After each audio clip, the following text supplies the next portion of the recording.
Bismillahirrahmanirrahim. Assalamualaikum warahmatullahi wabarakatuh. Waalaikumsalam warahmatullahi wabarakatuh. Alhamdulillahi rabbil alamin. Nahmaduhu wa nasta'inuhu wa na'udzu billahi min shururi anfusina wa min sayyiati a'malina. May yahdihillahu fala mudhillalah wa may yudlil fala hadiyalah. Asyhadu an la ilaha illallah wahdahu la syarikalah wa asyhadu anna Muhammadan abduhu wa rasuluh. Amma ba'du. Allahumma sholli ala sayyidina Muhammad wa ala ali sayyidina Muhammad kama shallaita ala sayyidina Ibrahim wa ala ali sayyidina Ibrahim wa barik ala sayyidina Muhammad wa ala ali sayyidina Muhammad kama barakta ala sayyidina Ibrahim wa ala ali sayyidina Ibrahim fil alamin innaka Hamidum Majid. Alhamdulillahirabbil alamin. Bapak Ibu, Ustadz Ustadzah, jamaah yang dirahmati Allah Subhanahu wa taala. Alhamdulillah kembali kita diizinkan oleh Allah Subhanahu wa taala untuk kembali belajar mengkaji ayat demi ayatnya Allah Subhanahu wa taala dalam Al-Qur'an, dan itu adalah sebagai pedoman kehidupan kita dalam sehari-hari dan merupakan rezeki yang besar manakala kita masih diberikan kesempatan oleh Allah untuk senantiasa datang ke majelis ilmu, untuk senantiasa belajar ayat-ayatnya Allah Subhanahu wa taala. Dan ini melebihi nikmat-nikmat yang lainnya insya Allah ya. Alhamdulillah pada malam hari ini kita semuanya senantiasa dijaga oleh Allah Subhanahu wa taala, dilindungi, disehatkan badannya oleh Allah Subhanahu wa taala. Mudah-mudahan kita dan juga keluarga senantiasa dilancarkan rezekinya oleh Allah Subhanahu wa taala. Tidak lupa kami ingin mengingatkan kepada diri sendiri dan juga kepada antum semuanya untuk senantiasa kita meningkatkan ketakwaan kepada Allah Subhanahu wa taala. Karena sebaik-baik bekal di akhirat adalah bekal takwa. Dan semoga kelak kita bisa meninggal dalam keadaan husnul khatimah. Allahumma amin. Bapak Ibu jamaah yang dirahmati Allah Subhanahu wa taala, kawan-kawan sekalian, betul sekali tema pada malam hari ini adalah terkait dengan kekayaan. Allah sebenarnya inginkan agar kita itu menjadi kaya. Allah inginkan bahwa setiap muslim itu harusnya kaya. Namun sebatas mana kekayaan yang Allah berikan untuk kita, sebatas mana kekayaan harus kita peroleh, dan kegunaannya untuk apa kekayaan yang sudah kita peroleh tersebut. Nah, malam hari ini insya Allah kita akan bahas seputar tentang hal itu. Ya, baik, siap. Mungkin bisa ini siapkan alat tulisnya ya.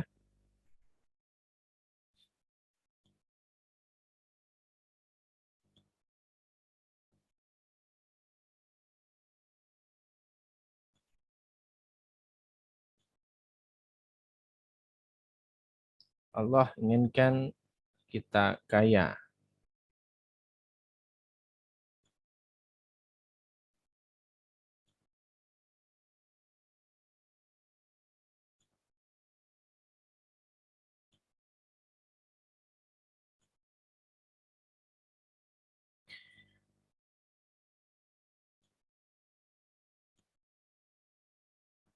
Baik, bismillahirrahmanirrahim ya. Saya akan sampaikan materi pada malam hari ini ya.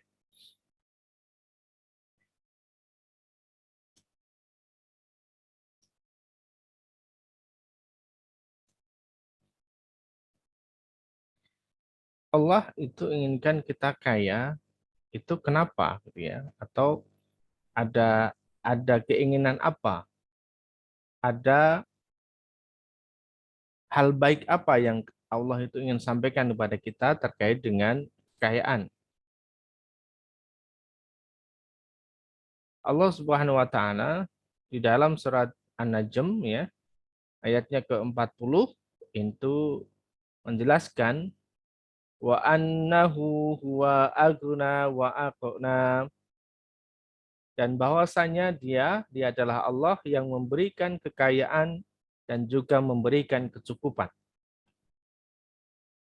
Kawan-kawan Bapak Ibu yang dirahmati Allah Subhanahu wa taala, ini adalah merupakan salah satu sifatnya Allah, yang dimana Allah dengan murah hatinya itu memberikan kekayaan dan juga memberikan kecukupan. Kepada siapa? Kepada orang-orang yang dikehendaki oleh Allah Subhanahu wa taala. Nah, siapa orang-orang yang dikehendaki oleh Allah? Orang-orang yang dikehendaki oleh Allah adalah orang-orang yang mau mendekat kepada Allah Subhanahu wa taala. Orang-orang tidak ingin mendekat, ya sudah tidak akan diberikan. Hanya akan diberikan sebatas kemampuan, sebatas yang dia upayakan. Nah, sebenarnya jatah kita, Bapak Ibu, itu adalah kaya dan juga cukup. Maka kalau kemudian dalam kehidupan kita belum merasa menjadi kaya, kita belum merasa cukup dalam kehidupan ini, maka ada yang perlu dipertanyakan. Akankah keimanan kita itu sudah betul-betul total kepada Allah Subhanahu wa taala? Akankah ketakwaan yang selama ini kita bangun itu sudah betul-betul ketakwaan yang sesungguhnya, takwa yang sebenarnya, sebenar-benarnya takwa. Kenapa? Karena kalau kemudian kita merasa bahwa Allah itu tidak memberikan apa yang kita inginkan, tidak mencukupkan apa yang kita butuhkan, berarti ada tanda tanya besar dalam diri ini, akankah atau sudahkah kita itu merasa yakin dengan adanya pertolongan dari Allah Subhanahu wa taala. Seberapa besar masalah dan persoalan yang kita hadapi, problematika yang kita hadapi, nah tentu semuanya tidak terlepas daripada kekayaan dan kecukupan. Jadi sebenarnya, sekali lagi, Allah itu menciptakan kekayaan, Allah memberikan kekayaan, dan juga memberikan kecukupan. Jikalau kemudian diri kita merasa tidak cukup, jikalau diri kita merasa tidak kaya, maka diri kita sendirilah yang perlu dikoreksi. Kita lanjutkan. Nah, yang terpenting sekarang adalah apa definisi dari kaya. Kalau kemudian kita sudah ngomong jauh panjang lebar tentang kekayaan, tetapi kita semuanya tidak dalam satu frekuensi yang terkait dengan kekayaan, maka nanti obrolan kita, diskusi kita, sharing kita, materi kita tidak akan nyambung. Nah, sekarang perlu kemudian kita samakan persepsi. Apa itu yang dimaksud dengan kekayaan? Apa yang dimaksudkan dengan kekayaan yang dimaksudkan oleh Allah Subhanahu wa taala? Ada orang yang mengatakan ketika dia sudah punya rumah mewah, bagus, tingkat, dia bisa disebut sebagai orang kaya.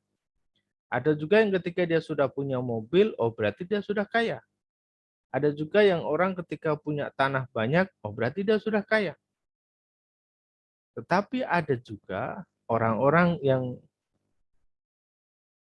selalu diberikan kecukupan oleh Allah, segala kebutuhannya selalu dicukupi oleh Allah, meskipun dia tidak punya rumah mewah, meskipun dia tidak punya kendaraan, meskipun dia tidak punya sawah, tetapi segala kebutuhan itu ada dan dicukupi oleh Allah Subhanahu wa taala, bisa jadi dia juga kaya sebenarnya di hadapan Allah Subhanahu wa taala. Nah, jadi teman-teman, Bapak Ibu, kaya yang dimaksud atau definisi kaya yang kita bahas pada malam hari ini adalah definisi kaya di hadapan Allah Subhanahu wa taala, bukan di hadapan manusia. Karena sekali lagi, ketika kaya di hadapan manusia, maka definisinya akan sangat banyak, ya, dan masing-masing orang bisa mendefinisikan sendiri-sendiri.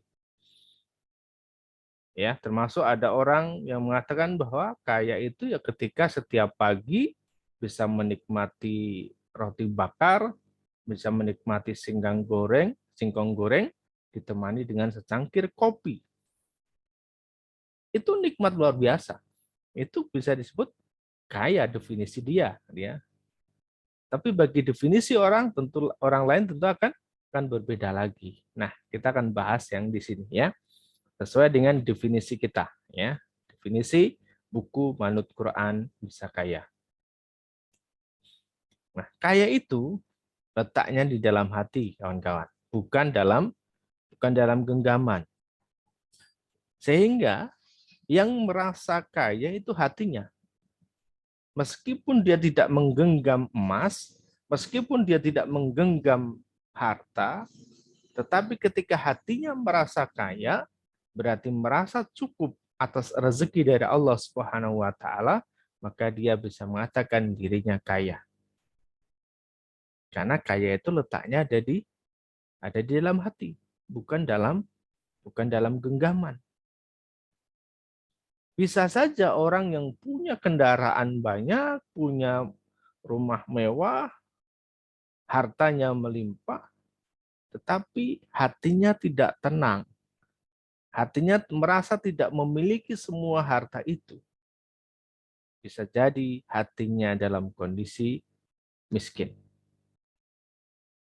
Jadi, hati yang merasa cukup atas segala nikmat dari Allah Subhanahu wa taala, maka itu adalah hati yang kaya.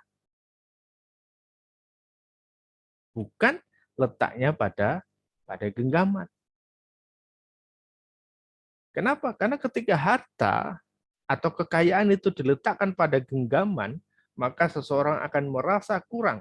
Ketika seseorang diberikan harta satu lembah yang berisi semua emas, satu lembah isinya emas semua, dia akan masih merasa kurang dan ingin mendapatkan lembah yang kedua yang isinya emas semua.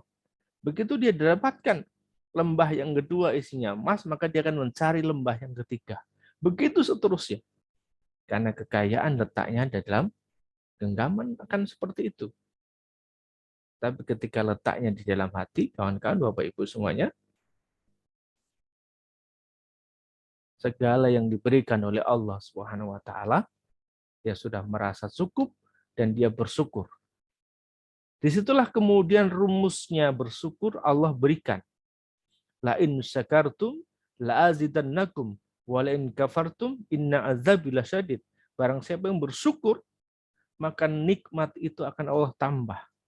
Rasa bersyukur dalam hati, rasa kaya dalam hati, merasa cukup atas nikmatnya Allah, itu akan ditambah oleh Allah Subhanahu wa taala sehingga merasa cukup, merasa tenang.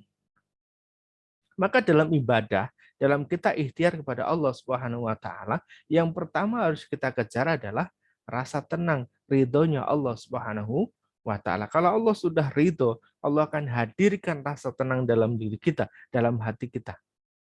Kalau hati sudah tenang, Allah sudah ridho, maka pertolongan Allah tinggal menunggu waktu. Kalau kemudian hati kita masih gelisah, kita tidak yakin akan adanya pertolongan dari Allah Subhanahu wa taala, kita nggak yakin akan kemampuan dari Allah Subhanahu wa taala, maka ya, kegelisahan terus. Bayang-bayang yang kita sendiri sebenarnya tidak tahu hal esok atau esok hari yang akan terjadi seperti apa, kita sudah merasa ketakutan terlebih dahulu. Nah, maka sekali lagi, kaya itu letaknya dalam hati, kawan-kawan, bukan dalam genggaman. Nih ya, definisi kaya. Yang kedua, kaya itu tentang mindset, kawan-kawan. Kaya itu tentang mindset. Ketika mindset kita sudah mengatakan bahwa kita kaya, kita mampu, maka diri kita itu, mindset kita itu akan menggerakkan diri kita itu untuk senantiasa mau berbagi dan ringan tangan, ringan untuk membantu, untuk sedekah dan sebagainya.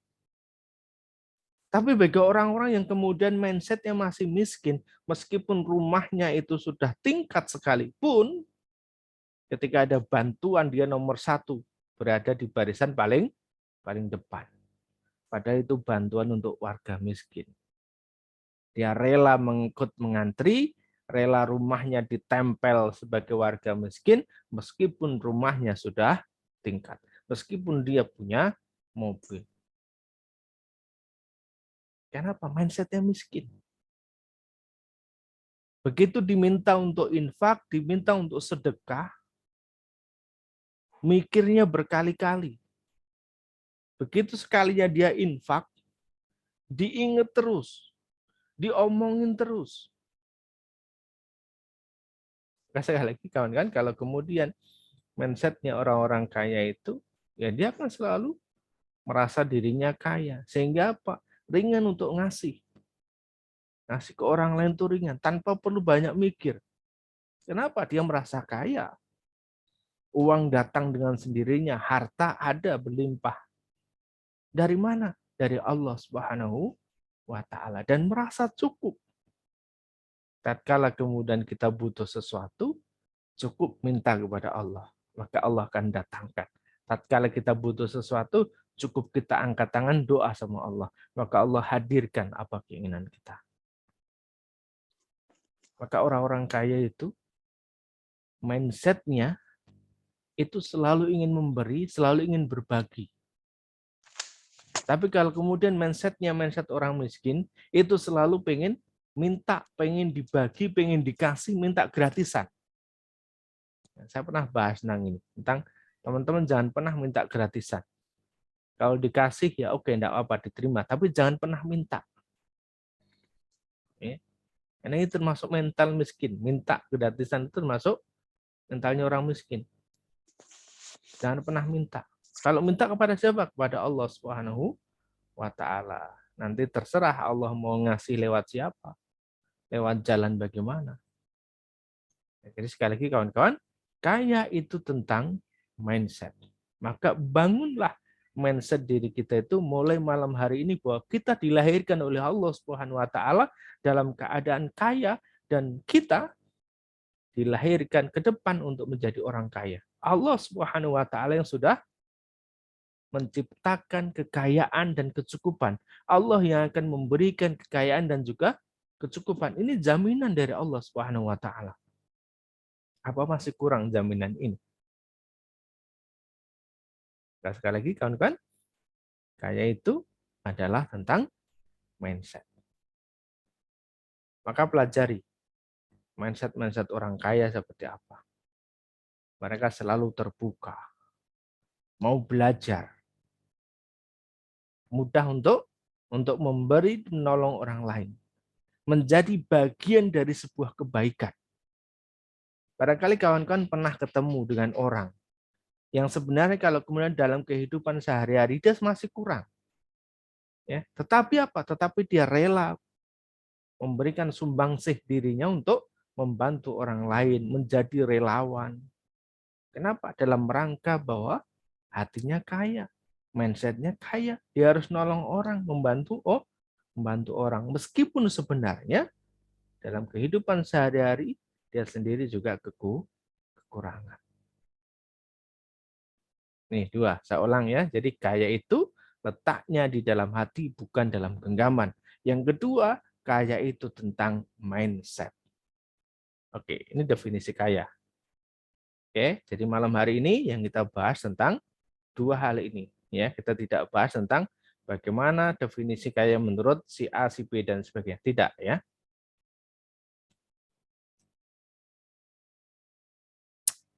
Allah Subhanahu wa taala itu sudah memberikan fasilitas yang begitu banyak kepada diri kita untuk meraih kekayaan dan kecukupan. Coba Bapak Ibu kawan-kawan bisa lihat di gambar.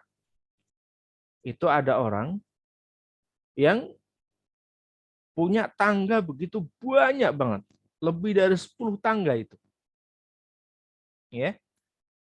Tangga itu digunakan untuk apa? Dia pasang itu tangga, ya, dia susun tangga seperti itu hanya untuk melihat tontonan yang berada di balik tembok. Ingin ngintip ya. Dengan banyaknya tangga seperti itu, dia susun seperti itu, dia sebenarnya mengabaikan banyaknya fasilitas yang sudah Allah berikan. Jadi Allah itu sudah siapkan banyak fasilitas, namun banyak manusia yang tidak paham terhadap potensi fasilitas tersebut. Ini kalau kita paham, kalau orang ini gimana yang ada di gambar, kawan-kawan ya. Kalau yang ada di gambar ini paham, dia tentu hanya butuh satu tangga saja cukup, gitu ya.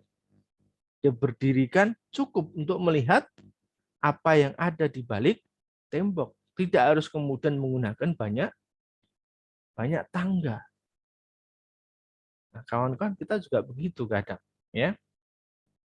Ketemu Ustadz A minta amalan A, ketemu Ustadz B minta amalan B, ketemu teman C minta amalan C, ketemu orang lain minta amalannya apalagi ketemu. Sehingga kita semuanya tidak fokus dalam menjalankan amalan tersebut. Maka kawan-kawan yang sering sharing dengan saya, Kang, amalannya apa? Kang, doanya apa? Bukan masalah itu, kawan-kawan. Bukan masalah doa, bukan masalah amalan. Yang terpenting harus kita bangun adalah mindset kita terlebih dahulu. Ada banyak tangga di situ. Kalau kita nggak ngerti cara gunainnya, ya sama seperti yang ada di gambar. Banyak fasilitasnya, tetapi tidak ngerti cara gunainnya. Ya, sekali lagi, Allah sudah siapkan banyak fasilitas. Mau kaya level apa? Ya, di buku Manut Quran kita sudah siapkan ada 4 level kekayaan itu. Mau kita berada di level yang mana, sudah Allah sediakan fasilitasnya. Namun sekali lagi, banyak di antara kita, banyak manusia yang tidak paham terhadap potensi fasilitas yang sudah Allah berikan tersebut.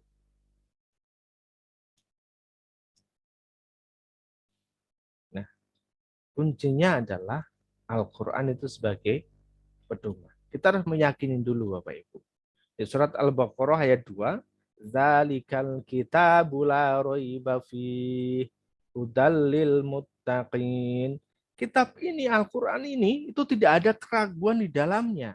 La raiba fih, tidak pernah ada keraguan di dalamnya. Kalau kemudian kita ada sedikit saja rasa ragu terhadap Quran, terhadap isi Quran itu, maka perlu dipertanyakan keimanan kita kepada Allah Subhanahu wa taala. Dan Quran ini juga merupakan iman yang keempat.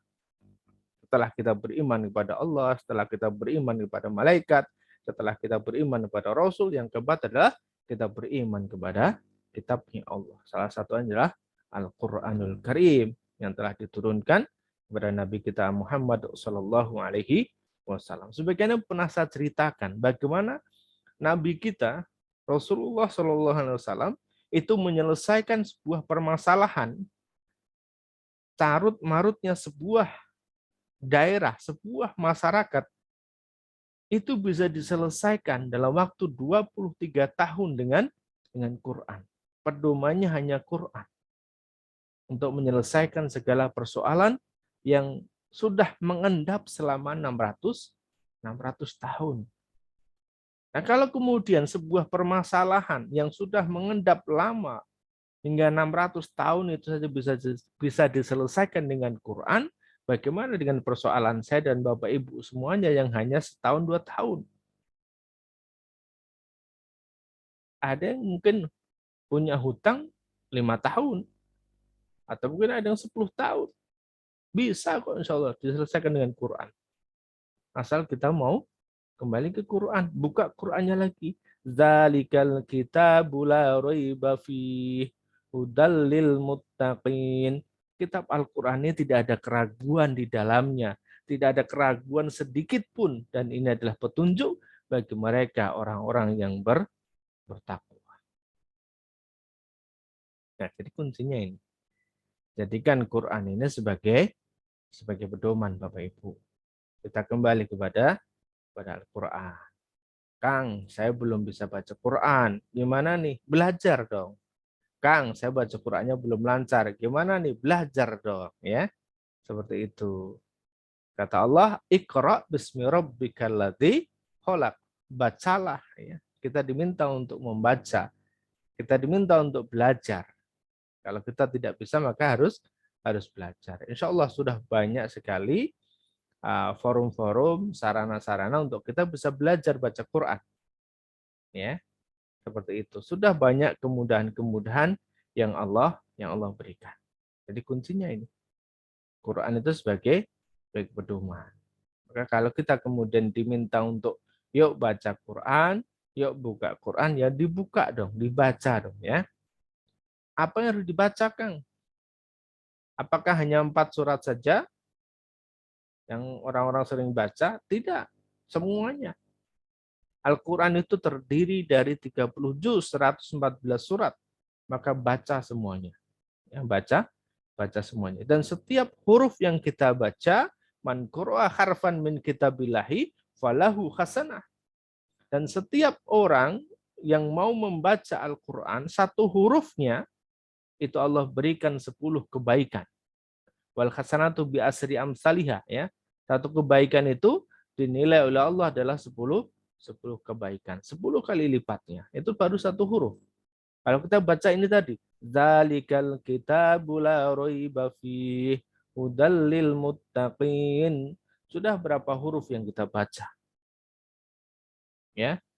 Maka tidak boleh ada keraguan terhadap Quran ini. Kalau suruh baca, baca. Kita baca, ya. Oke, ya. Ini. Diminta untuk belajar, belajar.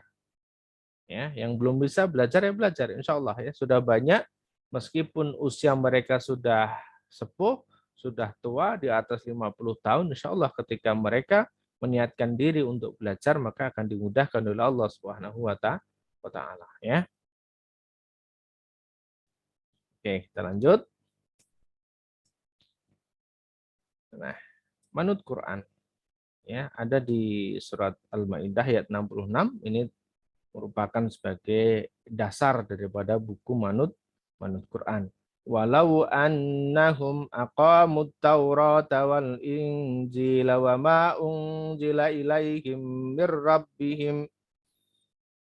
rabbihim lakalu min fawqihim wa min tahti arjulihim minhum ummatum muqtasidah wa katsirum minhum sa'a ma ya'malun.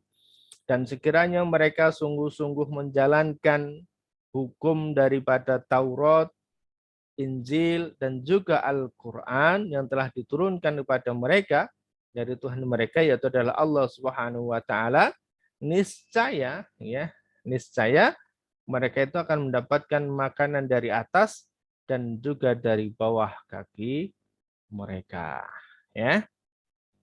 Jadi ini ketika kita mau nurut sama Quran, ya, karena kita adalah Islam maka kita nurutnya sama Quran, Taurat dan Injil cukup kita percayai saja. Kita manutnya dengan Quran karena adalah merupakan penyempurna dari kitab-kitab sebelumnya yang telah diturunkan oleh Allah Subhanahu wa taala.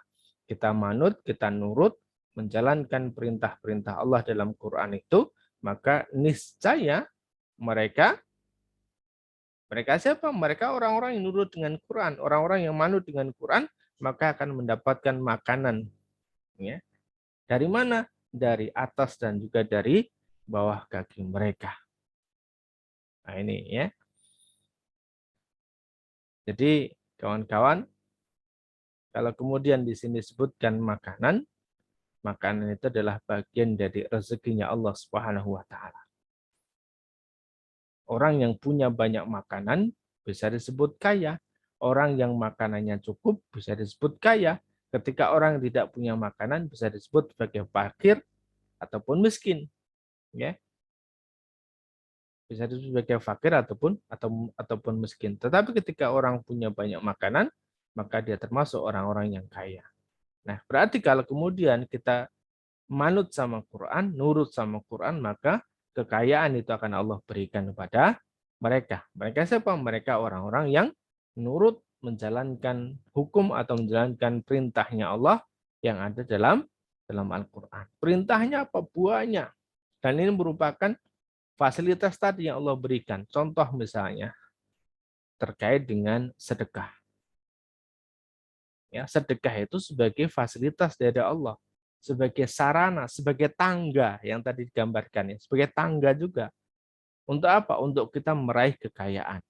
Ya, kalau orang sedekah, insya Allah akan kaya, akan dikayakan oleh Allah Subhanahu Wa Taala. Kaya dalam tadi ya, dalam artian kaya dalam hatinya, karena orang-orang yang rajin sedekah itu insya Allah hatinya kaya, mindsetnya mindset kaya. Tapi orang-orang yang pelit, kikir, ya ini mereka susah untuk diajak sedekah. Ya sekali lagi, keluar uang 2.000 aja mikirnya lama dia. Tapi kalau orang-orang yang kemudian hatinya sudah kaya, mindsetnya sudah kaya, maka mereka akan mudah untuk berbagi dan juga sedekah. Ada lagi misalnya Allah perintahkan kita untuk tahajud. Allah perintahkan kita untuk hormati orang tua. Allah perintahkan kita amar ma'ruf nahi munkar. Nah ini kalau kemudian potensi-potensi ini kita manfaatkan betul-betul, maka tadi Allah akan merespon dengan memberikan kekayaan dan kecukupan kepada diri kita. Hati kita akan merasa cukup, akan merasa tenang dengan adanya Allah Subhanahu wa taala. Dan juga kemudian mindset kita adalah mindsetnya orang-orang kaya yang mudah untuk memberi, mudah untuk berbagi. Nah, sekarang bagaimana cara memperoleh kekayaan menurut Allah Subhanahu wa taala? Penting ya, silakan dicatat Bapak Ibu ya. Yang pertama nurut sama Quran. Yang tadi kita sebutkan di ayat sebelumnya ya, Al-Maidah ayat 66. Nurut sama Quran. Quran itu untuk apa sih? Satu, untuk dibaca. Yang kedua, untuk difahami artinya, dipahami maknanya, dipahami terjemahnya, dibaca tafsirnya ya. Banyak tafsir kita bisa buka ya. Ada tafsir Jalalain, ada tafsir Ibnu Katsir, ini yang paling banyak digunakan di Indonesia ya. Kemudian yang kedua, diamalkan. Jadi kalau sudah dibaca, dipahami maknanya, dipahami isinya tadi, dibaca terjemah dan juga tafsirnya, maka kemudian baru diamalkan. Ya. Kalau ngomongin soal sedekah, ayatnya sedekah ada. Ya, ayatnya sedekah itu ada. Kemudian kita baca terjemah, baca tafsirnya. Oh, ternyata kita harus berbagi sebagian. Kemudian kita praktek. Ya kita sedekah, kita zakat, kita wakaf dan sebagainya. Ini langkah ketiga. Dan langkah yang keempat adalah mengajarkan ayat itu kepada orang lain. Kawan-kawan, kalau kemudian teman-teman antum semua punya atau baru paham satu ayat tentang sedekah, antum baca, antum amalkan, antum praktekkan. Kemudian antum ajarkan lagi ayat itu kepada orang lain, maka insya Allah akan memberikan dampak yang luar biasa dalam kehidupan kita. Kita betul-betul akan dikayakan oleh Allah Subhanahu wa taala. Balighu anni walau ayat, sampaikanlah meskipun hanya satu ayat saja. Dan ketika satu ayat itu diamalkan oleh orang lain, maka luar biasa akan ada pahala yang terus mengalir di sini. Ya. Pertama adalah nurut sama Quran. Yang kedua, fokuskan hidup itu hanya untuk melayani banyak orang. Ya, fokuskan hidup itu hanya untuk melayani banyak orang. Akan beda dalam kehidupan kita itu, kawan-kawan ya, akan berbeda manakala dalam kehidupan kita itu hanya berusaha untuk melayani satu orang, untuk melayani diri sendiri, dibandingkan dengan orang-orang yang mereka bisa melayani ratusan, ribuan, bahkan jutaan orang di muka bumi ini. Allah akan merespon itu dengan cara yang berbeda. Sebagai contoh misalnya, Pak Honda. Pak Honda itu bikin, ya, dia fokuskan hidupnya itu untuk membuat sesuatu yang kemudian sesuatu itu bermanfaat untuk banyak orang. Tidak hanya satu negara, tapi seluruh dunia. Kendaraannya itu dipakai di seluruh dunia. Berarti beliau melayani seluruh orang di dunia ini.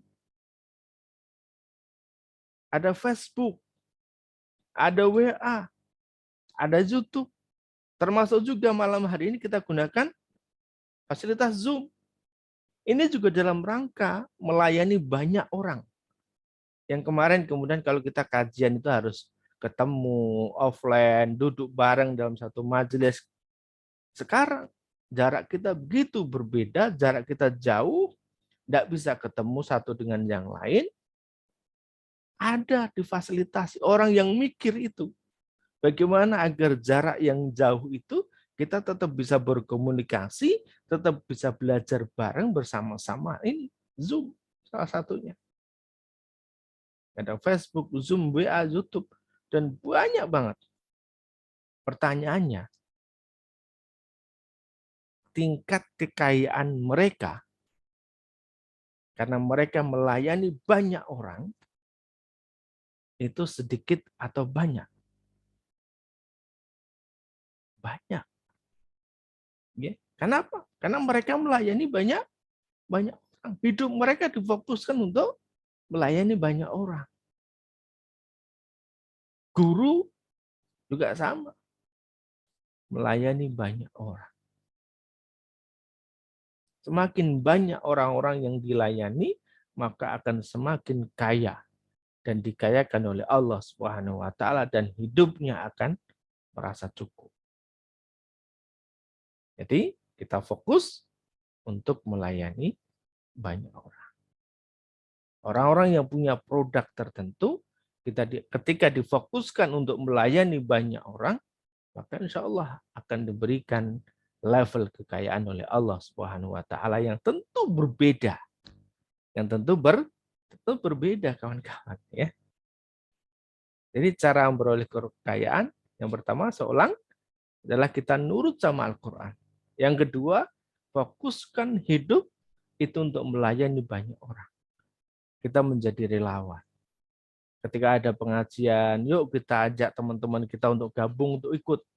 Yuk tiap malam Jumat ada kajian online menurut Quran. Yuk kita ikut. Ada majelis di mana, yuk diajak temannya untuk ikut, untuk datang.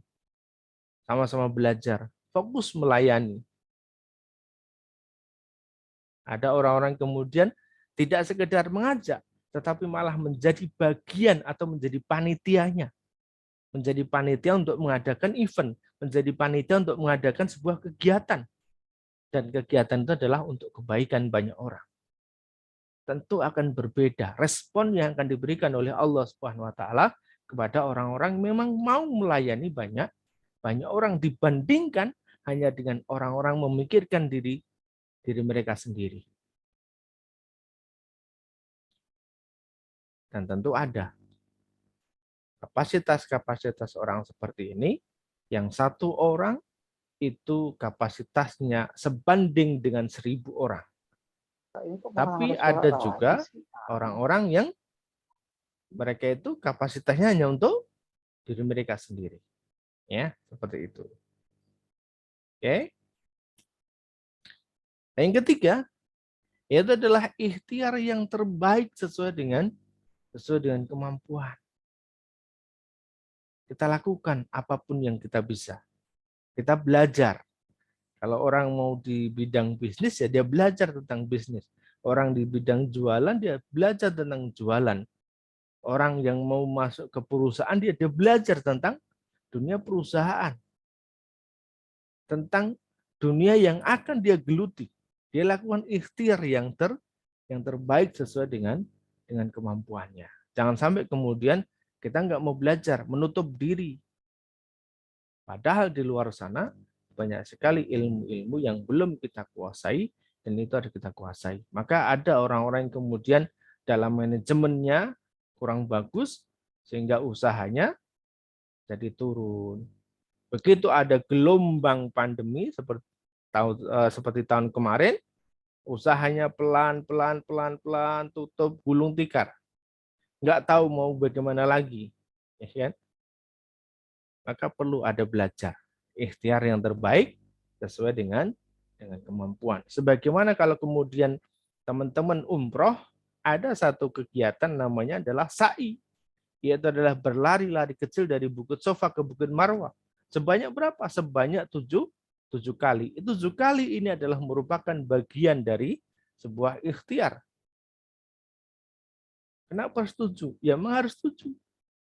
Ini bagian dari ikhtiar. Kalau teman-teman baru berusaha, baru 1 kali, 2 kali, kok kemudian sudah mentok dan kemudian mundur, tidak melanjutkan lagi, maka ikhtiarnya belum maksimal, belum melakukan ikhtiar yang terbaik. Ya. Menurut sama Quran, fokuskan diri untuk melayani banyak orang dan juga ikhtiar yang terbaik sesuai dengan kemampuan.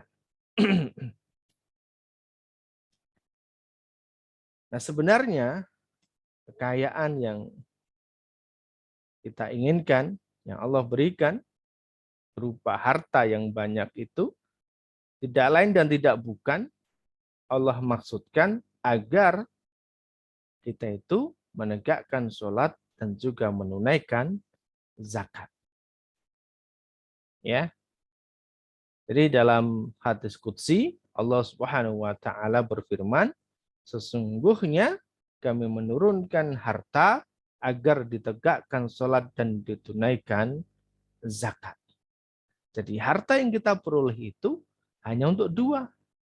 Untuk menegakkan sholat, untuk beli baju, untuk beli sarana, untuk bangun masjidnya, untuk bangun tempat peribadatannya, untuk sholatnya tadi itu, agar apa? Agar kita jauh lebih khusyuk ketika kita mengerjakan sholat.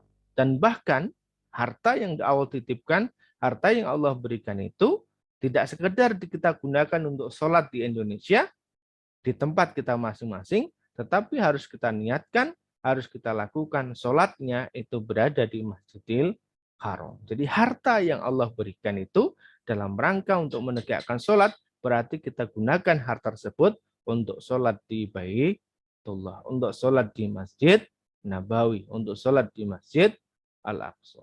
Insya Allah ya.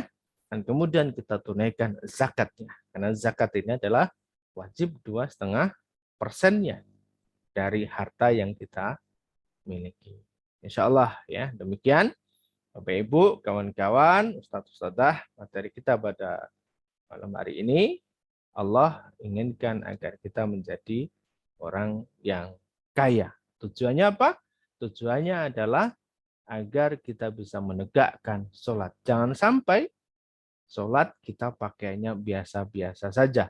Jangan sampai kita sholat pakainya bolong-bolong. Dan ada mungkin di antara kita yang seperti itu. Maka kita bantu mereka. Dalam rangka apa? Dalam rangka menegakkan sholat. Bahkan ada juga barangkali di suatu daerah, di suatu kampung, yang mereka tempat sholat saja tidak punya. Masjid saja tidak punya. Surau saja tidak punya. Nah, ini perlu juga kita bantu. Karena dalam rangka apa? Dalam rangka menegakkan sholat. Dari harta yang Allah sudah titipkan. Baik, Bapak Ibu, kawan-kawan yang dirahmati Allah Subhanahu wa taala, alhamdulillah materi malam hari sudah selesai. Nanti kita sambung dengan diskusi dan tanya jawab. Saya akhiri, Assalamualaikum warahmatullahi wabarakatuh. Waalaikumsalam warahmatullahi wabarakatuh. Jazakallah khairan katsir kepada Ustaz Kang Udin Yulianto yang telah memberikan materi ataupun tausiah yang luar biasa pada malam hari ini tentang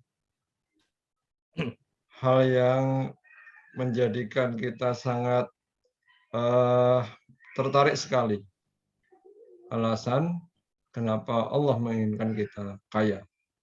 Dengan dalil yang jelas, sehingga sekarang kita paham mengapa Allah hadirkan itu untuk kita semuanya. Baik, Bapak Ibu sekalian, kami beri kesempatan Bapak Ibu untuk memberikan pertanyaan. Kalau ada yang ingin ditanyakan, kita masuk ke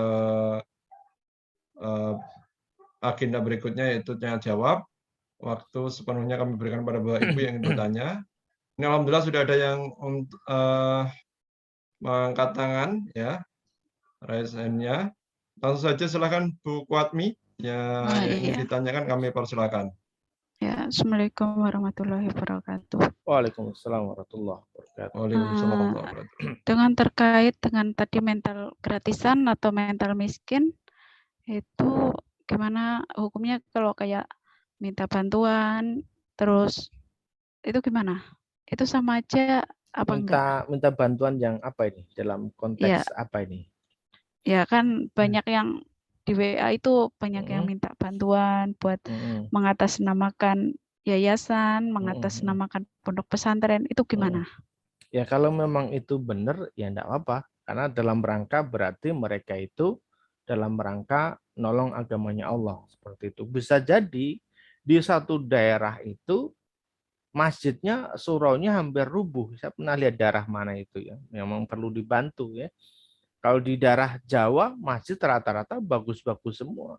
Tapi di luar Jawa daerah yang mungkin aksesnya jauh dari perkotaan barangkali masjid tidak punya. Kalaupun punya pun hanya surau, surau kecil dan itu pun mungkin udah mau ambruk, udah mau reyot, tidak tahu mau gimana lagi, minta pemerintah daerah juga nggak segera kunjung untuk membantu.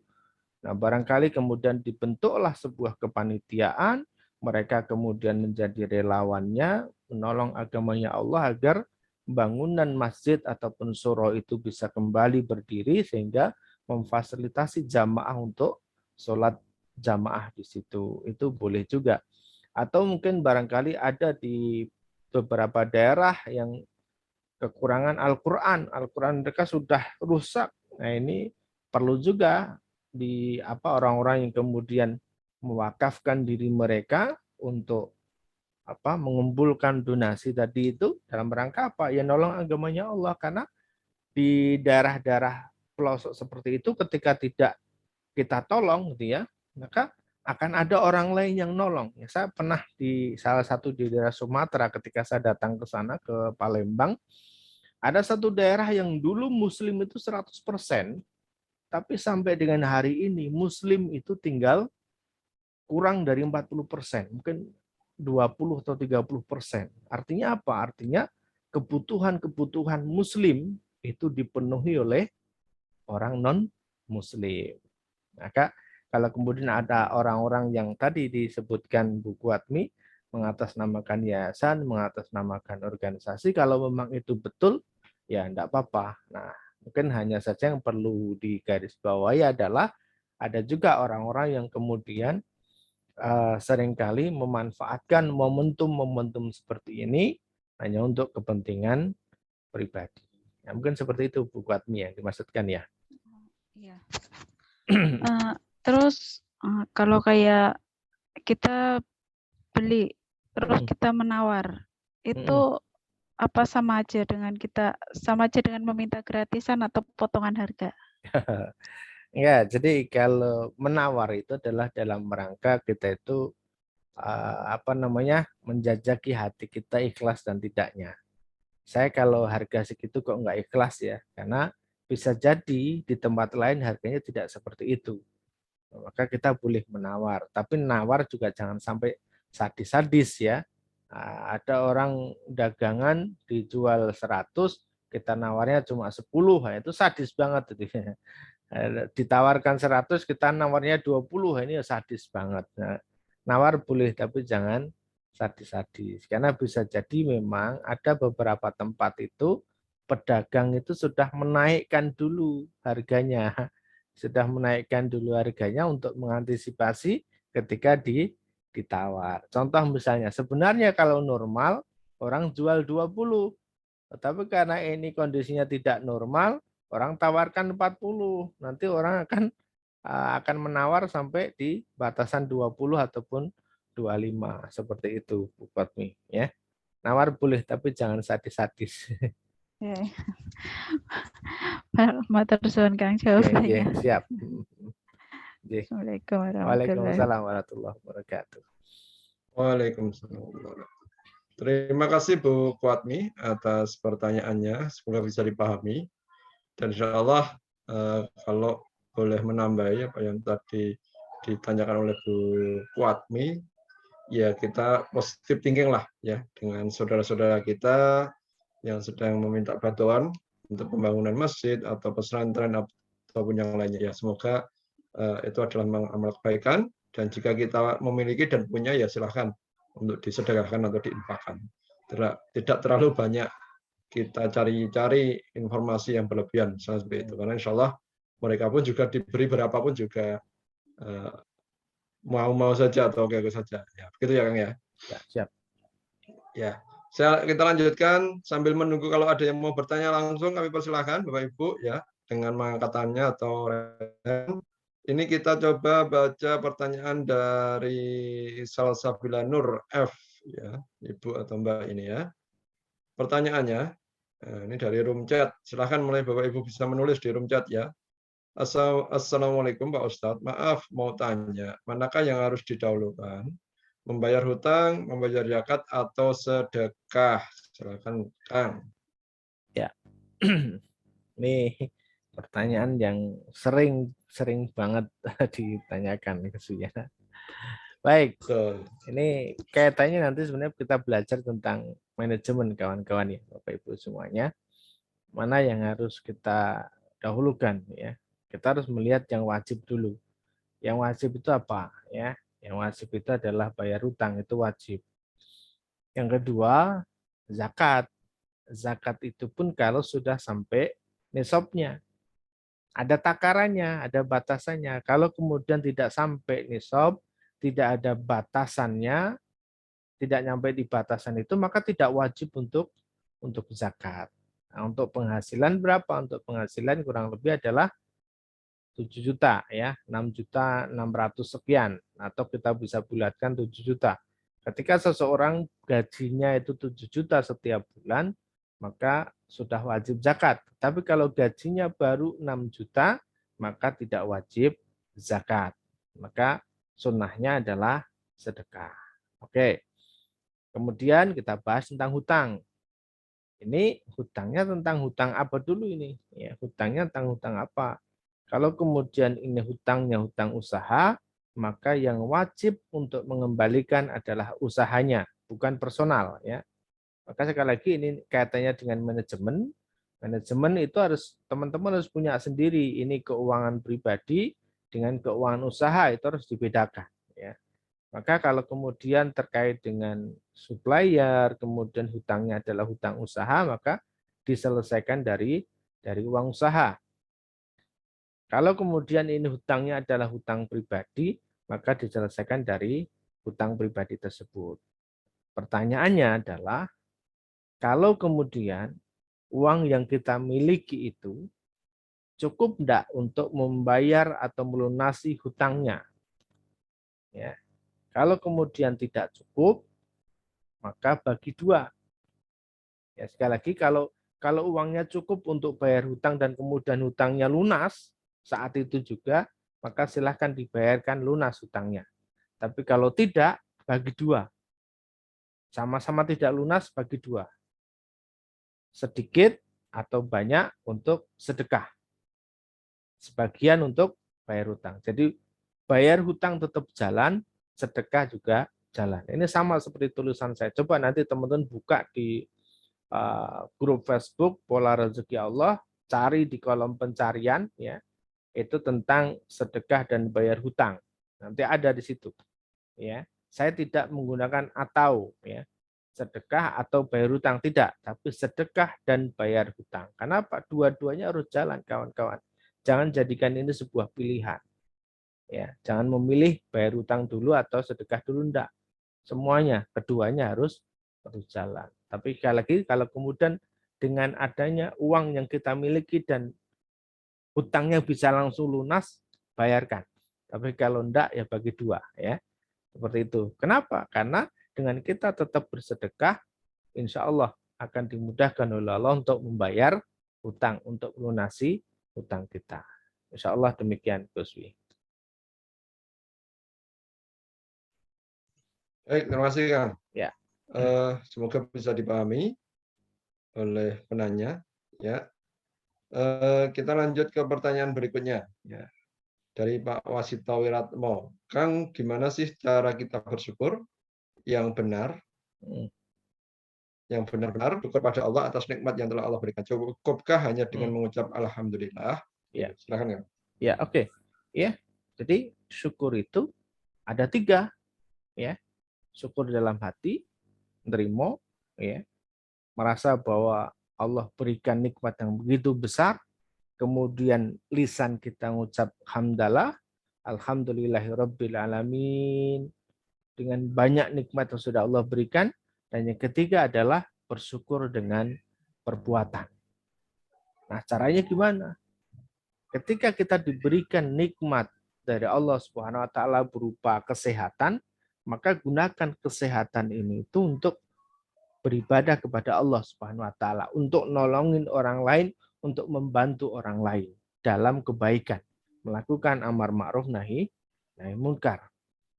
Kita diberikan kesehatan mata, maka gunakan nikmat mata ini untuk melihat hal-hal yang baik. Yang tidak baik jangan. Kita diberikan telinga, maka gunakan telinga ini untuk mendengarkan hal-hal yang baik, termasuk malam hari ini melihat kajian, mendengarkan kajian. Ini adalah dalam rangka bersyukur kepada Allah Subhanahu wa taala. Tangan kita gunakan untuk sering nolongin orang, membantu orang lain. Kaki kita gunakan untuk melangkah ke tempat-tempat yang baik, melangkah ke masjid, melangkah ke saudara dalam rangka silaturahim dan sebagainya. Itu adalah bentuk bagaimana kita itu bersyukur atas nikmat yang Allah berikan. Termasuk juga kemudian tatkala kita bersyukur dengan nikmat harta yang Allah sudah berikan, dengan nikmat harta yang sudah Allah titipkan, yaitu adalah dengan kita bersedekah, nolongin orang, berwakaf. Nah, ini bagian-bagian dari kita bersyukur kepada Allah Subhanahu wa taala. Kuncinya adalah kita memanfaatkan segala potensi nikmat dari Allah itu untuk kebaikan. Insya Allah demikian. Ya. Baik, semoga bisa dipahami Pak Wasito ya. Jadi untuk syukur bisa macam-macam ya, termasuk mensyukuri atas nikmat sehat, kesempatan kan gitu seperti itu, dengan kita selalu menjaga fisik kita ataupun hal-hal lainnya yang itu bagian dari mensyukuri atas nikmat yang Allah berikan kepada kita. Baik, kita lanjut ke pertanyaan berikutnya. Ini ada Ibu atau Mas atau Mbak ini ya. Baik. Assalamualaikum Kang, pengen hutang lunas atau jadi berkurang? Ya. Bolehkah kita bersedekah ke orang tua atau saudara terdekat? Dari Vito ini. Ini Kang, mungkin bisa nyambung Ya. nih Kang pertanyaannya, silakan. Oke, iya. Boleh saja. Justru malah kalau kepada orang tua itu sedekah wajib. Ya. Kepada orang tua itu wajib. Tidak boleh kemudian kita mengabaikan orang tua. Kita sedekah ke orang lain, tapi orang tua malah tidak kita berikan apapun. Ini tidak boleh.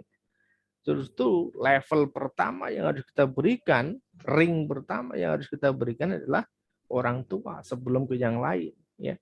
Meskipun orang tua kita termasuk orang yang mampu, termasuk orang yang punya, tetap sedekah harus kita berikan ke orang tua kita dulu. Baru ke level yang kedua, level yang ketiga, level yang keempat. Ya, silakan nanti dibaca di tulisan saya yang tentang rezeki instan, ya, yang kemudian cepat direspon oleh Allah Subhanahu wa taala. Dimulai dari orang tua, kemudian keluarga, ya, kerabat, kemudian fakir miskin, ada juga kemudian fisabilillah di sana, ya. Teman-teman silahkan manfaatkan itu semua. Insya Allah ya. Jadi intinya adalah diperbolehkan saja sedekah kepada orang tua ataupun kepada kerabat-kerabat kita. Insya Allah seperti itu. Karena untuk sedekah itu umum ya, bisa kepada siapa saja, baik orang miskin ataupun orang kaya, disedekahi itu boleh. Beda kalau nanti kita ngomongin soal zakat ya. Karena kalau zakat sudah ada 8 asnafnya, sudah ada 8 golongan memang harus kita belikan. Seperti itu, Gus Wi. Baik, luar biasa. Ya, semoga insya Allah sangat mudah untuk dipahami. Baik, lanjut pertanyaan dari Mas atau Pak ini ya, Riki Iskandar.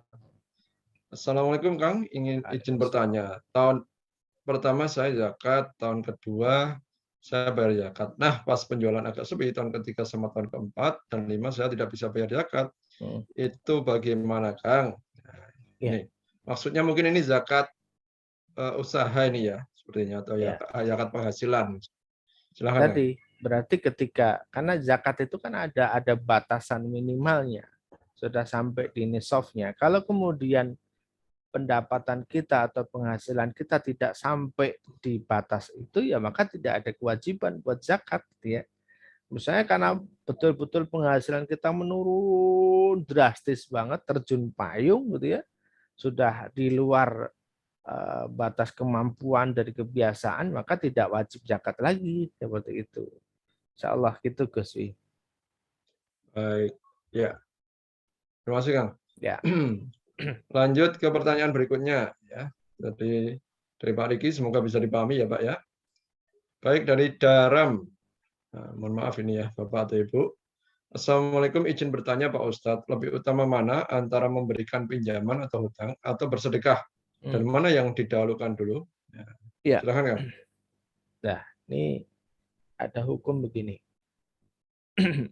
Orang yang memberikan pinjaman dengan orang yang bersedekah, itu memang potensi pahalanya itu jauh lebih besar memberikan pinjaman.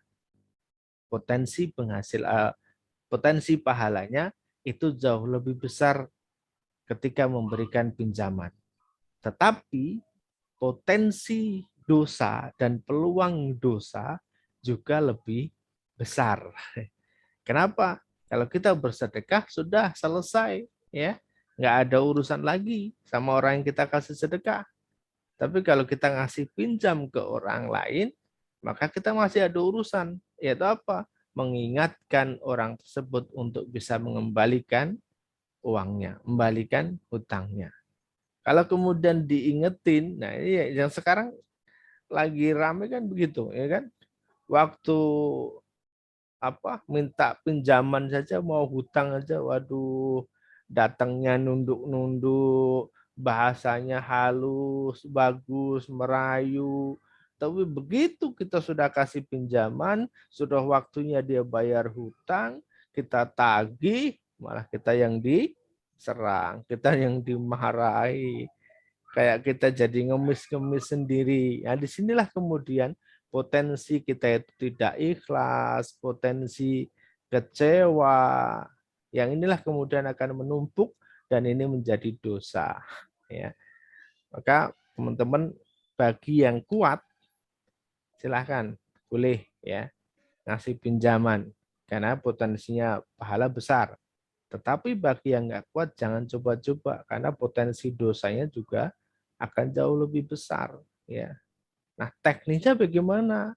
Kalau kemudian kita tidak yakin dengan orang yang kita pinjami dan kita juga sulit untuk menolaknya, maka kasih saja sedekah. Jangan kasih dia pinjam. Kasih aja sedekah, kasih dia bantuan. Ya, Bapak, Ibu, Kakak, saya tidak bisa ngasih pinjaman ya.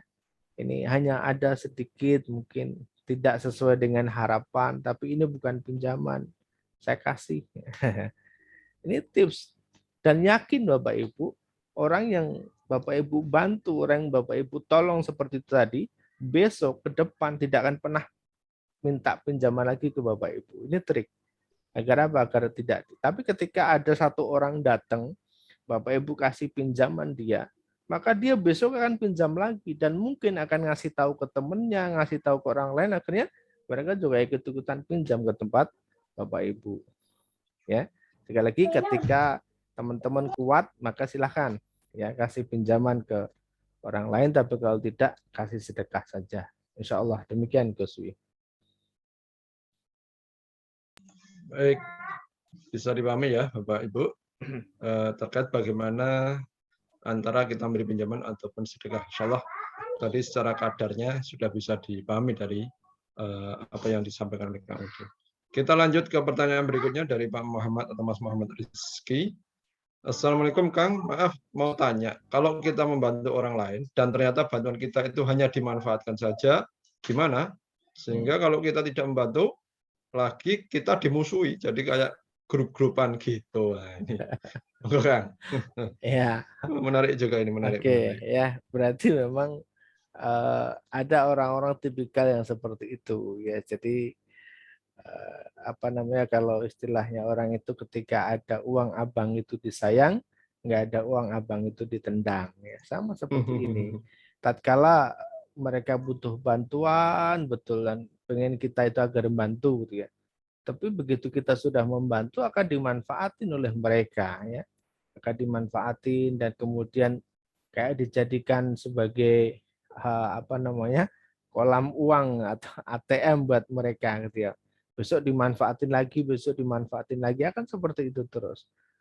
Nah, kawan-kawan, ketika kita melakukan kebaikan apapun, ikhlaskan niat karena Allah Subhanahu wa taala ya. Niatkan ikhlas karena Allah. Artinya apa? Apapun respon dari mereka, orang-orang yang sudah kita tolong, orang-orang yang sudah kita bantu, apapun responnya, itu tidak ngaruh buat diri kita. Ya, mau kita dicaci, kayak mau kita dihina, kayak mau kita diterima kasih, mau diucapin apa namanya, terima kasih dan sebagainya, tidak masalah, nggak akan mengaruh buat diri kita. Ya, mau disanjung ataupun tidak disanjung tidak masalah, tidak mengaruh buat kita. Itu kalau kemudian kita bisa ikhlas pada Allah Subhanahu wa taala. Artinya nanti kalau kemudian suatu saat kita memang sedang tidak bisa membantu mereka lagi dan kemudian mereka kok jadi memusuhi kita, gap-gapan tadi, ya, grup-grupan tadi, ya sudah, kita pasrahkan semua sama Allah karena kita membantu itu karena Allah, kita enggak bantu itu juga karena Allah. Nah, ini penting yang kemudian saya perlu luruskan lagi buat teman-teman semuanya ya. Ada juga orang itu kadang menyebut sebagai riya. Nah, ini ada orang Gus kadang itu berhati-hati dari riya. Namun kadang kita sendiri tidak bisa memahami riya itu apa.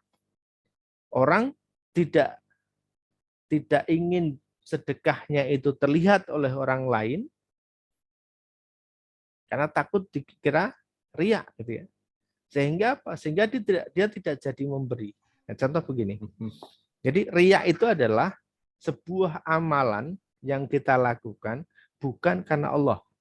Sekali lagi, riya itu adalah sebuah amalan yang kita lakukan bukan karena Allah. Berarti kalau kita sedekah bukan karena Allah, itu berarti riya.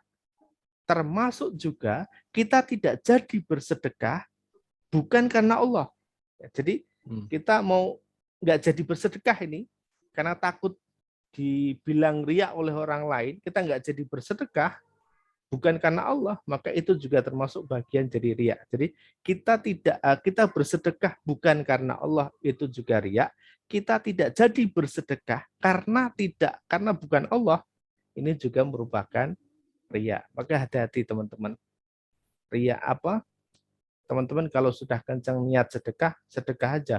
Mau dikatain atau enggak dikatain, tetap kita jadi sedekah. Insya Allah demikian, Gus. Baik, iya. Jadi manajemen hati ini ya, Kang ya. Kalau Ya, sudah betul. pada tataran riya, ujub dan lainnya, memang harus dilatih ya secara bertahap. Ya, insya Allah nanti akan dimudahkan. Baik, kita lanjut pertanyaan berikutnya. Assalamualaikum, Kang. Udin, saya mau bertanya bagaimana cara yang lebih cepat melunasin hutang. Nah, dari Sugiyati ini, Kang. Oke, ya. Cara bagaimana kemudian agar kita itu cepat lunas hutang, ya kita minta sama Allah untuk dilunasi. Kalau kemampuan diri kita nggak akan sanggup, Bapak Ibu. Kemarin ada yang cerita, hutangnya 150 juta, hutangnya 0,5 miliar, hutangnya 1 miliar, 2 miliar, nggak sanggup diri kita. Angkat tangan. Kalau dalam tayangan itu suruh melambaikan tangan ke kamera. Kita sudah nggak kuat. Jangan dipegang, Bapak Ibu. Lepaskan. Yang kadang membuat kita itu menjadi berat, itu adalah karena sebuah masalah itu masih kita pegang, masih kita genggam. Ini harus kita lepaskan. Kenapa harus kita lepaskan? Sudah kita lepaskan. Kita pasrahkan masalah itu dengan Allah Subhanahu wa ta'ala. Termasuk itu tadi hutang. Hutang itu jangan dipegang, harus dilepaskan. Biarkan Allah yang menyelesaikan dengan caranya. Saya pernah sampaikan, teman-teman yang punya hutangan pinjol, ya, punya tanggungan dengan pinjol, bisa jadi cara menyelesaikannya adalah pinjolnya dikukut sama pemerintah. Laptopnya dibakar, laptopnya dihancurkan, semua database-nya hilang. Bapak Ibu selamat. Ya. Jadi bukan kemudian harus bayar, tidak. Ya. Bukan uang yang bisa menyelesaikan, tapi adalah Allah Subhanahu wa taala, dan caranya banyak. Bahkan ada orang yang tiba-tiba dibayarin orang lain yang kita sendiri nggak ngerti, kok sudah lunas hutang saya. Ada orang lain yang kita nggak kenal atau mungkin baru ketemu, tiba-tiba sudah dibantu dilunaskan hutangnya. Dan itu ada banyak kisah seperti itu. Ya, banyak kisah seperti itu. Banyak yang sharing seperti itu. Tiba-tiba ketika orang sudah fokus dengan Allah, benerin ibadahnya dengan Allah Subhanahu wa taala, hutangnya itu lunas kok. Banyak seperti itu. Yang jadi problem adalah termasuk yang bertanya ini barangkali karena belum bisa melepaskan bebannya tadi itu, masih dipikirkan hutangnya itu, sehingga nggak akan bisa cepat kelar. Kalau pengen cepat lunas, maka lepaskan dari genggaman dan fokuslah kepada Allah Subhanahu wa taala. Saya pernah memberikan gambaran, hutang itu seperti kita pegang gelas plastik ya. Waktu itu gelas plastik ya. Airnya sedikit, nggak banyak. Coba Bapak Ibu pegang gelas plastik itu selama 24 jam. Mungkin kita masih kuat. 3 hari, 1 minggu, 1 bulan, kita sudah nggak akan kuat. Maka apa? Taruh, lepaskan, dan kita fokus untuk ibadah kepada Allah Subhanahu wa taala. Insya Allah demikian Gus. Nanti insya Allah ke depan kita akan buka kelas khusus ini terkait dengan persoalan hutang, karena banyak yang sharing ke saya untuk minta dibimbing agar bisa lunas hutangnya ini. Insya Allah Gus. Oke. Baik, insya Allah. Kita masih ada waktu beberapa menit. Ini kita coba saya rangkum ya, atau saya bacakan semuanya, nanti tinggal di combine Kang untuk pertanyaannya ya Kang ya. Oke. Ini dari Bu Daram atau Pak Daram ini ya. Assalamualaikum, izin bertanya lagi, apakah boleh sedekah subuh diberikan kepada istri atau orang tua? Lebih diutamakan mana antara istri atau ke orang tua? Yang dari Ibu, langsung jawab aja Kang. Simpel ini sebenarnya. Iya, oke. Ke orang tua dulu ya. Orang tua dulu, insya Allah ya. Karena istri itu berada di level kedua, di ring yang kedua ya. Seperti itu. Oke. Baik, lanjut dari Ibu Irawati Ayub. Assalamualaikum Kang, mau tanya gimana menyikapi pengamen yang tiap hari ke rumah? Apa dosa ya? Nggak ngasih terus gitu. Nggak ngasih, kasihan, ngasih dalam hati protes kok ini tiap hari ya. Apa hukumnya Kang? Berarti jadi ikhlas Kang. Iya, diingatkan saja ya, diingatkan saja. Misalnya sudah hari itu dikasih uang, Pak, Mas atau siapa, besok jangan ke sini lagi ya, atau kesininya sepekan sekali aja misalnya, boleh aja request seperti itu. Insya Allah nanti mereka juga akan paham ya. Kalau perlu mungkin kita juga bisa tanya kenapa mereka mengamen. Ini kita bisa lihat latar belakang mereka, kita bisa memberikan solusi barangkali ketika memang mereka juga membutuhkan solusi. Karena bisa jadi ngamen itu sudah tidak ada alternatif lain lagi. Awalnya sudah tidak ada alternatif lain lagi, tapi karena kemudian merasa nyaman dan keterusan, akhirnya ngamen terus. Seperti itu. Itu Gus Wi ya. Diingatkan saja tidak apa-apa insya Allah ya, dengan cara yang baik insya Allah. Ya insya Allah. Dan komunikasi yang tepat insya Allah bisa dipahami. Baik, ini lagi dari Pak atau Ibu Daram ini. Terima kasih atas penjelasan atas pertanyaan pertama. Terus bagaimana caranya sikap kita ketika menghadapi orang yang berhutang ketika ditagih sikapnya lebih sadis dari kita yang memberikan pinjaman. Silakan Kang. Iya, betul. Maka tadi kita sampaikan di awal, kalau kuat dikasih pinjaman, kalau nggak kuat ya jangan dikasih pinjaman, kan begitu. Nah, sekarang kalau sudah terlanjur bagaimana? Kalau sudah terlanjur, cukup ingatkan dengan cara yang baik. Selebihnya kita serahkan ke Allah. Pak, Bu, Mas, Mbak, atau siapa, oke, saya tidak akan nagih lagi di dunia ini, saya akan tagih di akhirat. Sampai ketemu kita di akhirat. Insya Allah seperti itu. Ya. Di sisi lain kita bisa sholawatin, kita bisa doakan terus sama Allah Subhanahu Wa Taala agar dimudahkan dalam mereka itu untuk bayar hutang. Karena sayang atau kasihan nanti kalau kemudian mereka harus membayar di akhirat. Insya Allah seperti itu. Dan tugas kita adalah mengingatkan mereka untuk bisa membayar hutang. Kalau kemudian mereka tidak mau membayarnya, ya sudah, itu nanti urusannya adalah dengan Allah Subhanahu wa Ta'ala. Kalau kita ikhlaskan, akan tetap jadi pahala untuk diri kita, dan insya Allah di akhirat kita punya tabungan. Ya. Kita nanti bisa nagih mereka di akhirat. Insya Allah demikian, Gus. Ya, baik. Ya luar biasa ya. Memang ini sekali lagi memang bagian dari kita diuji oleh Allah untuk kesabaran kita, meskipun pahala tetap mengalir, insya Allah nanti Allah akan ganti yang lainnya. Dan saya yakin ya, bisa jadi mungkin ini momentumnya nggak pas ketika nagih, bisa jadi ya. Ya. Nah, suatu saat mungkin juga ada momentum yang pas. Baik, Ada lanjut juga pertanyaan berikut. banyak Gus Gimana? yang ketika kita sudah ikhlaskan begitu, kita sudah minta sama Allah diberikan kemudahan, sudah jelang berapa waktu lama, sudah setahun gitu, tiba-tiba datang bayar hutang. Itu ada juga seperti itu. Iya, jadi ternyata bisa jadi Allah tunda gitu kan, ataupun juga nanti dikontankan, itu juga bisa. Ya, Insya insya Allah Allah. nunggu. Ya Allah. Baik, ini pertanyaan berikutnya. Ini nanti baik Bapak Ibu, acara kita sampai jam 21.30 ya. Ini kita habiskan pertanyaan. Insya Allah nanti bisa disimpan untuk pertemuan berikutnya. Ini dari Pak Riki Iskandar lagi. Mau bertanya, ya. Saya sudah membaca manut Quran, bisa kaya. Saya amalkan baru 3 minggu. Alhamdulillah, saya dikasih kontan uang tunai di ATM. Saya yang dipertanyakan uang yang halal.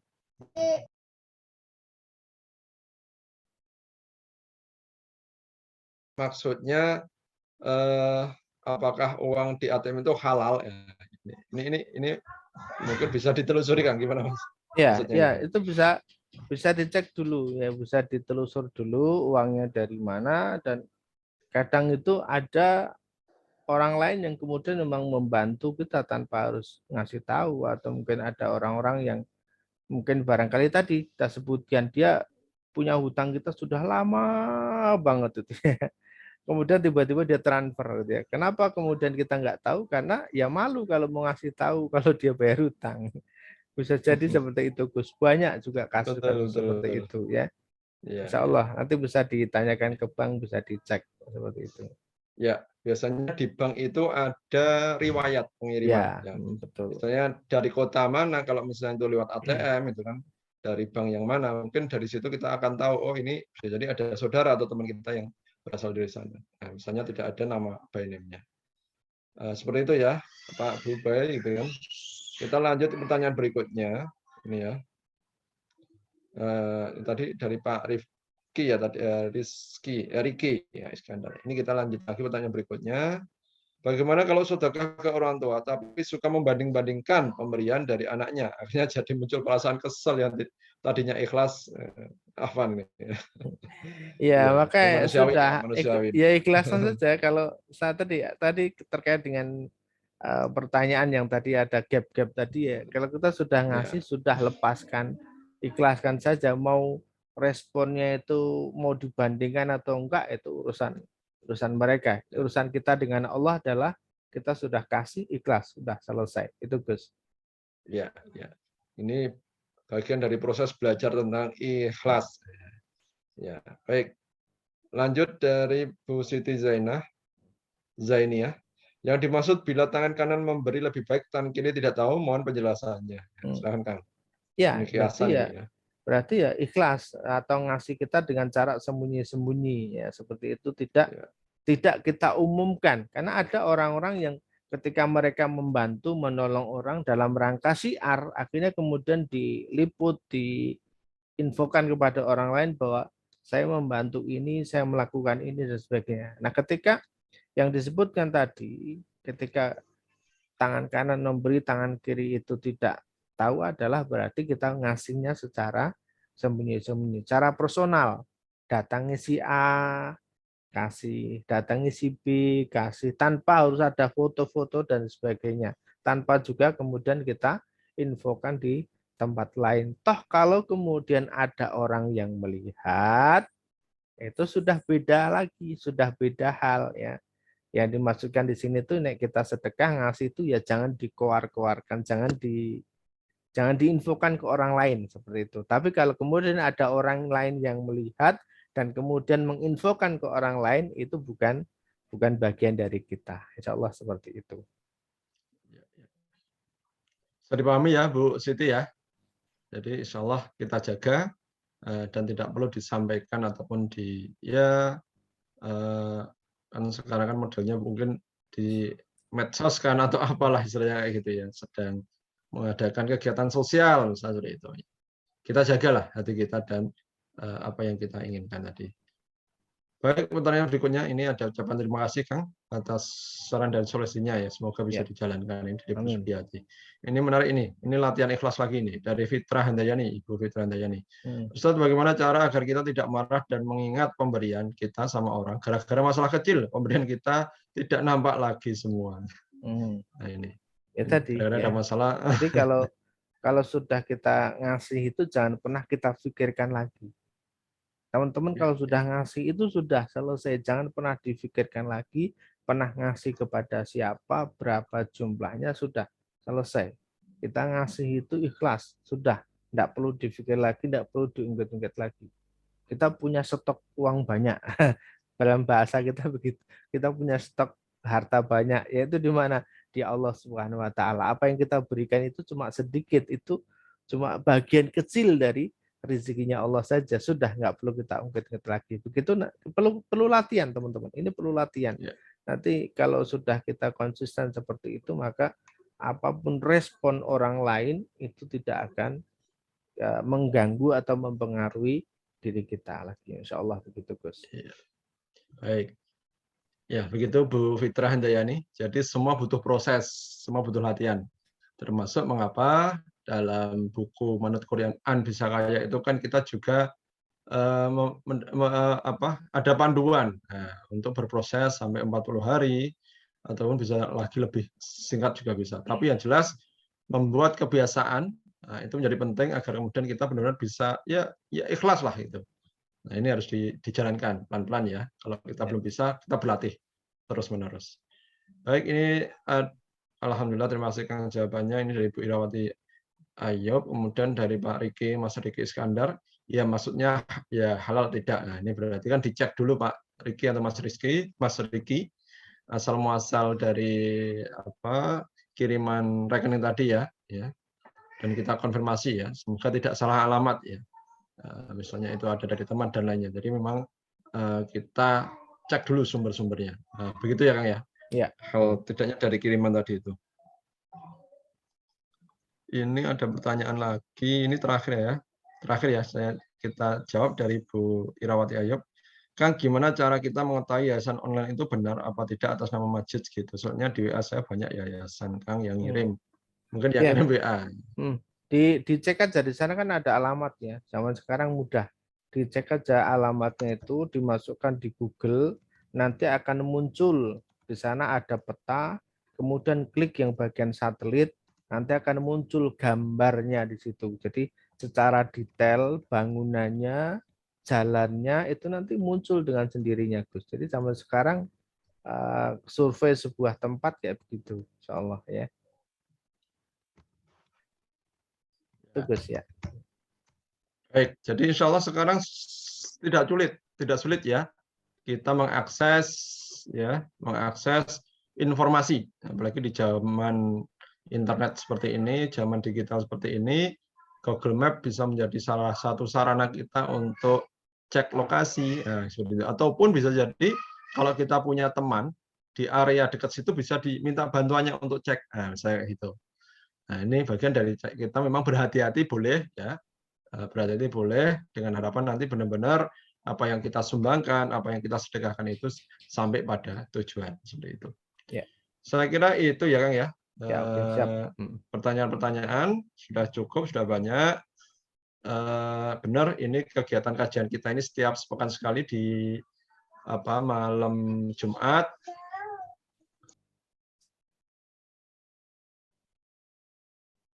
Informasi akan kita sampaikan melalui WA ya.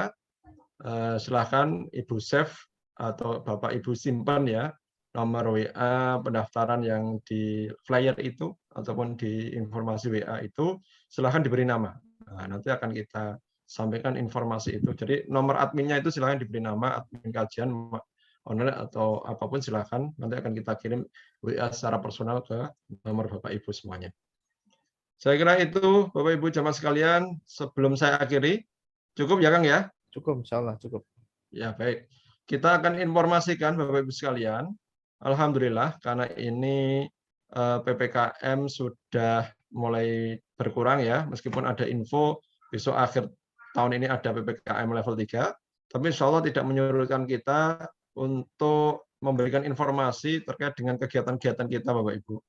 Jadi insya Allah ini kami infokan ya, kita akan ada agenda kegiatan yang bisa dihadiri Bapak Ibu sekalian, yaitu One Day Training Manut Quran Bisa Kaya. Ya, jadi bagi Bapak Ibu yang ingin mendalami ya, buku Manut Quran Bisa Kaya, insya Allah silahkan mengikuti acara ini. Dan ini kita adakan di Cirebon, Bapak Ibu ya.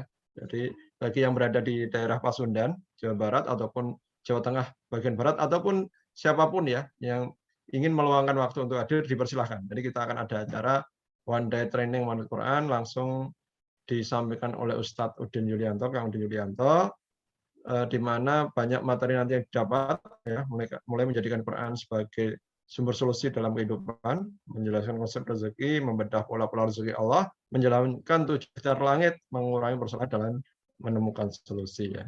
Insya Allah biaya cukup ringan, 500.000 kurang 1.000, kurang Rp1.000. Nah, pendaftaran ditunggu sampai tanggal 14 Desember. Nah, nanti banyak fasilitas bonus ya. Pelaksanaannya hari Kamis tanggal 16 Desember mulai jam 8 sampai jam 5 di Hotel Trias Cirebon ya, seperti itu. Silakan menghubungi nomor yang ada di flyer tersebut atau di pengumuman tersebut 0877 2765 6241 atas nama Marjuki. Ini ya, ini 1 hari pelatihannya offline. Bagi yang ingin hadir dipersilahkan ya. Segera mungkin karena tempat terbatas untuk 40 pendaftar pertama ini yang untuk one day-nya akan dapat bonus ya. Dan ini insya Allah akan menjadi salah satu sarana bagi Bapak Ibu untuk semakin mendalami bagaimana kita ini bisa kaya dengan mengikuti atau manut Quran. Kemudian informasi yang kedua, jadi lanjutan dari One Day Training ini kita ada agenda yang namanya Mega Training Manut Quran Bisa Kaya.